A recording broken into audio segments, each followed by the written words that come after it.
बिस्मिल्लाहिर्रहमानिर्रहीम। मेरे प्यारे किसान भाई और बहनों, डॉक्टर अशरफ साहबजादा आपकी खिदमत में सलाम अर्ज़ करता है।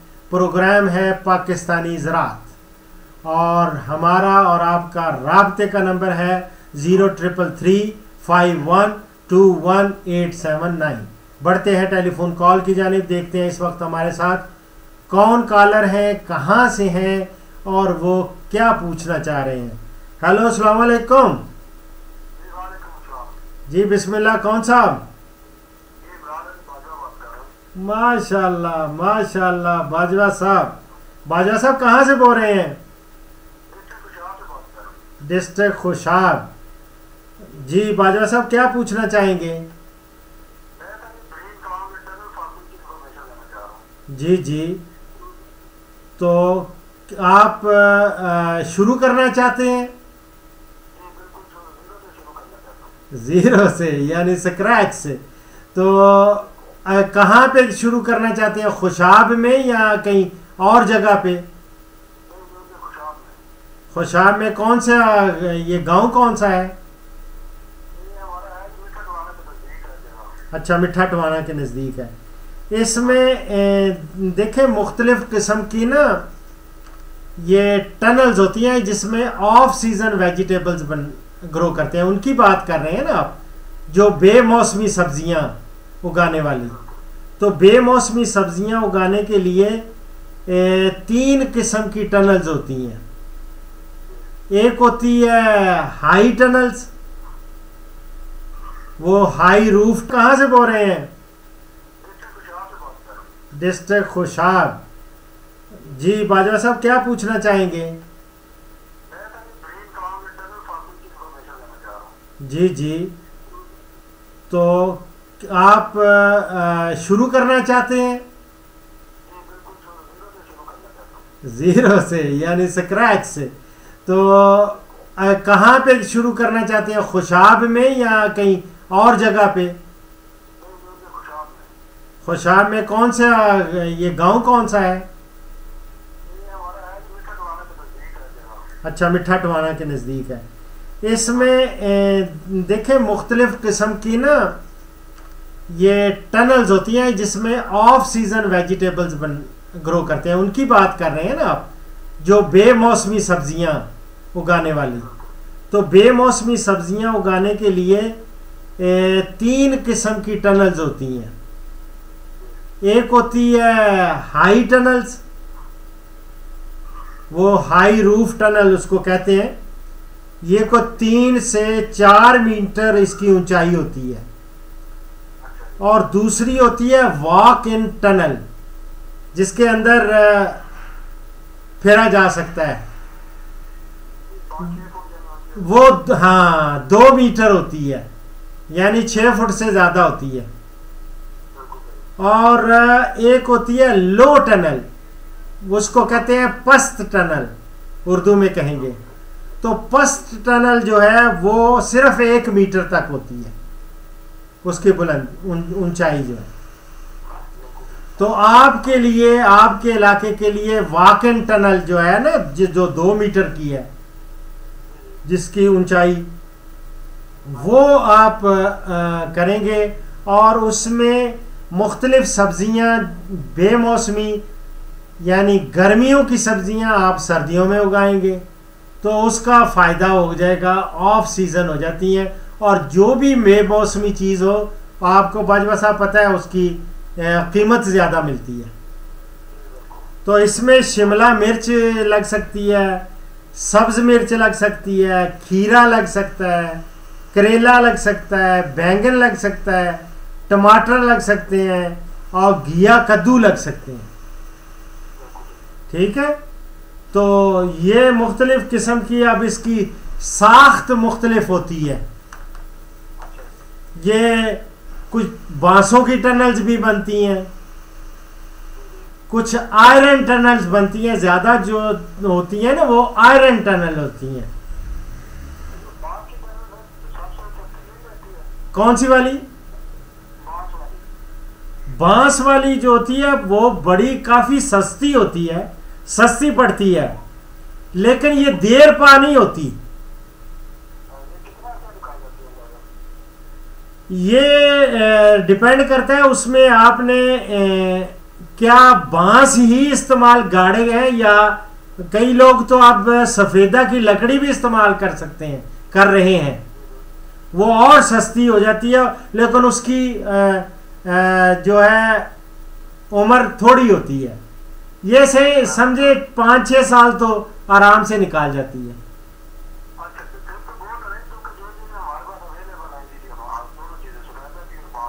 लेकिन ये कि आयरन की जो है वो तो उसकी उम्र ज्यादा होती है, वो तो 15-20 साल तक भी आप उसको इस्तेमाल कर सकते हैं। और इसके बाद यह कि कुछ पिलर्स होते हैं, वो पाइप कंक्रीट के सांचे में ना वो गाड़ दिए जाते हैं इसमें आयरन का। तो ये आयरन वाली मेरा ख्याल है कि ज़्यादा पायदार आयरन वाली है। वो आयरन का किया वो लोहा हुआ या जस्ती है, इसमें एंगल आयरन भी यूज़ करते हैं, टी आयरन भी होती है इस्तेमाल, और पाइप भी होता है।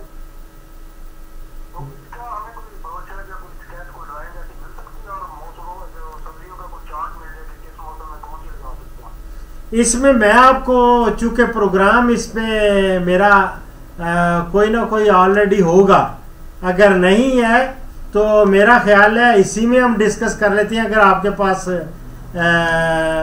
बैलेंस का तो नहीं फुकदान, अगर आपका बैलेंस का मसला है तो मैं समझता हूँ कि फिर मैं अलहदा प्रोग्राम कर दूंगा। अगर बैलेंस नहीं मसला तो मैं आपको बता देता हूँ कि कब इनकी नर्सरी आपने ग्रो करनी है, काश्त करनी है, और कौन कौन सी फसल लगानी है, और उसकी नर्सरी को कब मुंतकिल करना है आपने, और या बराह रास्त काश्त कौन कौन सी हो सकती है, और उसमें पौधों से पौधों का फासला क्या है, कतारों से कतारों का फासला, ये सारी चीज़ें मैं कहें तो अभी बता देता हूँ। चल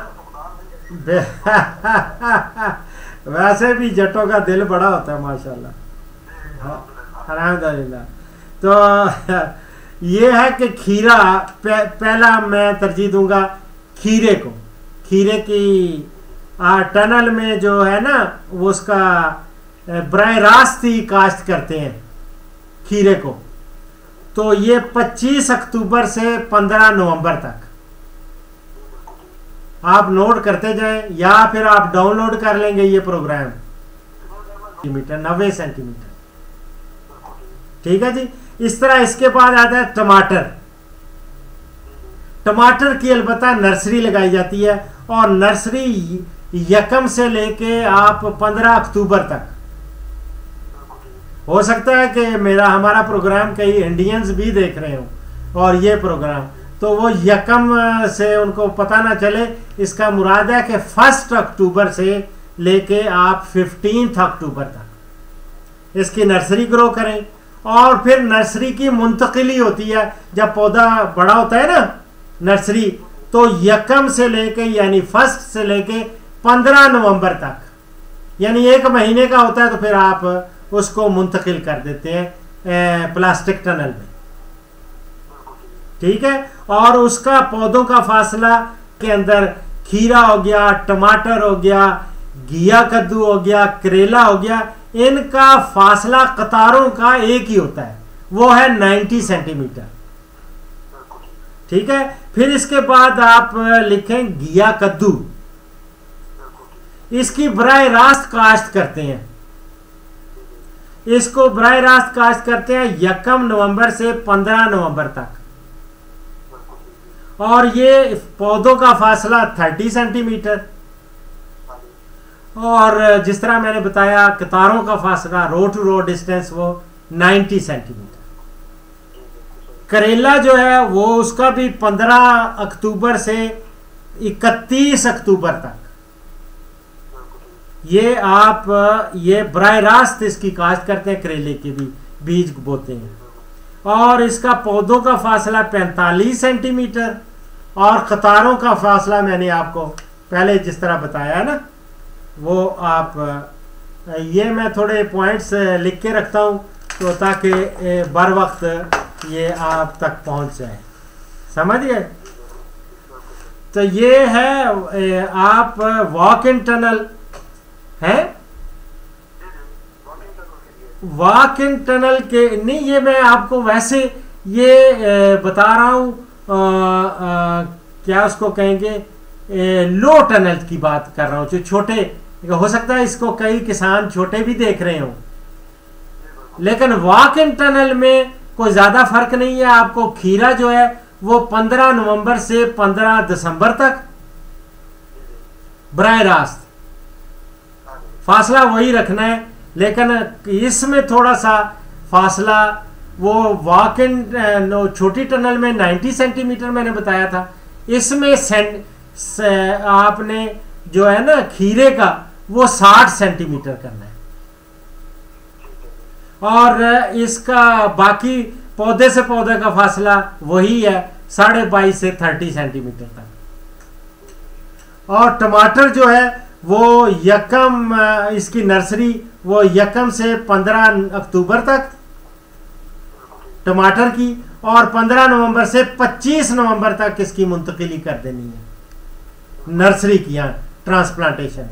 और 30 से 45 वही पहले मैंने जैसे बताया सेंटीमीटर, और कतार से कतार का इसका 90 सेंटीमीटर है। और घिया कद्दू का वो यकम नवंबर से 10 नवंबर तक आपने बराह रास्त इसकी काश्त करनी है, 10 नवंबर तक ये। और इसका भी पौधों का फासला 30 सेंटीमीटर और 90 सेंटीमीटर होगा कतार से कतार का फासला। अलबत्ता इसमें आप शिमला मिर्च वो ग्रो करते हैं, उससे बड़ा फायदा होता है बाजवा साहब, उसकी मैं डिटेल बताता हूं। उसकी नर्सरी लगाते हैं, और नर्सरी लगाते हैं शिमला मिर्च की यकम से लेके 20 सितंबर तक, ये अर्ली होती है सितंबर में, ठीक है। और ये 15 अक्टूबर से 10 नवंबर तक इसकी ट्रांसप्लांटेशन हो जाती है, यानी मुंतकिली जो होती है ना इसकी नर्सरी की, वो 15 अक्टूबर से 10 नवंबर तक करते हैं। इसका पौधों का फासला 37 सेंटीमीटर रखें, ज्यादा बेहतर है। और इसका कतार थोड़ी छोटी तंग होती है, वो 90 नहीं रखनी, 60 सेंटीमीटर, यानी खीरे की और इसकी बराबर बराबर है। और इसी तरह आप सब्ज मिर्च का जो है वो नर्सरी यकम से लेके 30 सितंबर तक, यकम सितंबर से लेके 30 यानी एंड सितंबर तक आप ग्रो कर सकते हैं। जो सब्ज मिर्चें हैं, ये कड़वी मिर्चें नहीं होती, ये वाली हरी मिर्च जिसको कहते हैं, ठीक है ये। और इसकी नर्सरी की मुंतकिली होती है वही बिल्कुल शिमला मिर्च की तरह ही, यानी कि 15 अक्टूबर से 10 नवंबर तक, और इसका फासला वही है 37 सेंटीमीटर पौधे से पौधे का फासला है, और कतार से कतार का फासला जो है 60 सेंटीमीटर। और करेला अलबत्ता इसमें ये देख लें, करेला जो है ना वो 15 नवंबर से 30 नवंबर तक बराह रास्त लगाएं, 15 नवंबर से 30 नवंबर तक। और 45 सेंटीमीटर है पौधों का फासला, और 90 सेंटीमीटर है बाजवा साहब इसका कतार से कतार का फासला। एक और बैंगन भी लगाते हैं, बैंगन जो है वो यकम से 20 सितंबर तक इसकी नर्सरी लगाते हैं, और इसकी नर्सरी मुंतकिल करते हैं 15 अक्टूबर से 10 नवंबर तक, बिल्कुल उसी तरह जिस तरह शिमला मिर्च की और सब्ज मिर्च की मुंतकिल की है, उसी के साथ ही इसकी भी मुंतकिल कर देते हैं। तो ये फासला इनका भी जिस तरह करेले का 45 सेंटीमीटर मैंने बताया ना, 45 सेंटीमीटर, और इसका भी 45 सेंटीमीटर है प्लांट टू प्लांट पौधों का फासला, और 60 सेंटीमीटर है, ठीक है। हाँ जी, अच्छा, जो मैंने पहले आपको बताया था ना, पहले वाले जिसमें 90 सेंटीमीटर वाला बताया था, वो था हाई टनल का। सॉरी, पहले जो बताया था ना, खीरा, टमाटर, घिया, कद्दू और करेला, वो हाई टनल्स के थे। तो ये मैंने वॉक इन टनल के बता दिए। फर्स्ट टनल तो आपने लो टनल तो बनानी नहीं है। अगर बनानी है तो उसका बिल्कुल एक ही फार्मूला है, कोई ज्यादा नहीं है, वो बड़ी आसान है। वो उसमें बराह रास्त लगाते हैं सारी चीजें। उसमें खीरा लगता है, घिया कद्दू लगता है, चप्पन कद्दू लगता है, करेला लगता है, घिया तोरी लगती है, हलवा कद्दू लगता है, खरबूजा लगता है। इन सब की जो है ना, स्वाय खीरे के, खीरा 22.5 से 30 सेंटीमीटर है, बाकी सब की 45 सेंटीमीटर है, पौधे से पौधा।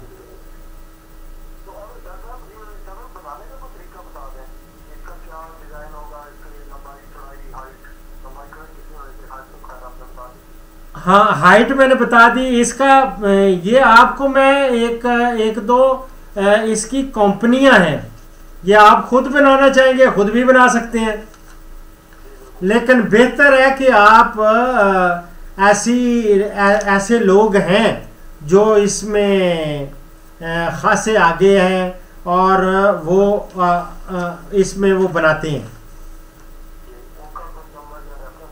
या मैं आपको बकर का ही आपको आपका तो हुआ ना, ये कौन सा हुआ, खुशाब हो गया ना।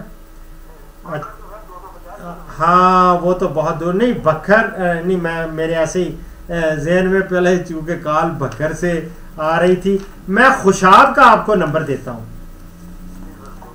आप खुशाब वाले जो है ना, ये कोड है आपका 0454 और फोन नंबर है 920158। ये इनसे आप राब्ता कायम करें और जिस तरह की भी रहनुमाई हो ना, ये हो सकता है आपको जो इन्होंने टनल्स बनवा रखी हैं वो आपको उधर जाके विजिट करवा दें। ठीक है, बहुत शुक्रिया बाजवा साहब। इंशाल्लाह ताला आगे, चूंकि काल काफ़ी लंबी हो गई है, प्रोग्राम काफ़ी लंबा हो गया है, तो जब भी आपको कोई मसला दरपेश हो, रोज़ाना 12 बजे से 2 बजे के दरमियान कॉल करके आप बिला झिझक आप पूछ सकते हैं। ठीक है, और मेरे प्रोग्राम्स आप ज़रूर देखते रहा करें और कोशिश करें उन पे कमेंट्स भी ज़रूर दें। ठीक है बाजवा साहब, थैंक यू वेरी मच। अपना ख्याल रखें। अल्लाह रब्बुल इज़्ज़त आपको अपनी हिफ्ज़ व अमान में रखे। अल्लाह हाफिज़, अल्लाह हाफिज़। और इस प्रोग्राम का आखिरी सेगमेंट हदीस मुबारक एज़ यूजुअल। हदीस जो कोट कर रहा हूँ ये है अबू दाऊद से। हज़रत अबी तुफ़ैल रज़ी अल्लाह ताला अन्हु का बयान है। एक और कॉल भी आ रही है। हज़रत अबी तुफ़ैल का बयान है कि मैंने जोराना के मकाम पर नबी अकरम सल्लल्लाहु अलैहि वसल्लम को गोश्त तकसीम करते देखा। इतने में एक औरत आई और हज़ूर के करीब पहुँच गई। आपने इसके लिए अपनी चादर बिछा दी और वो इस पर बैठ गई। मैंने लोगों से पूछा, ये औरत कौन है? उन्होंने कहा, ये आपकी वो माँ है जिन्होंने आपको दूध पिलाया था।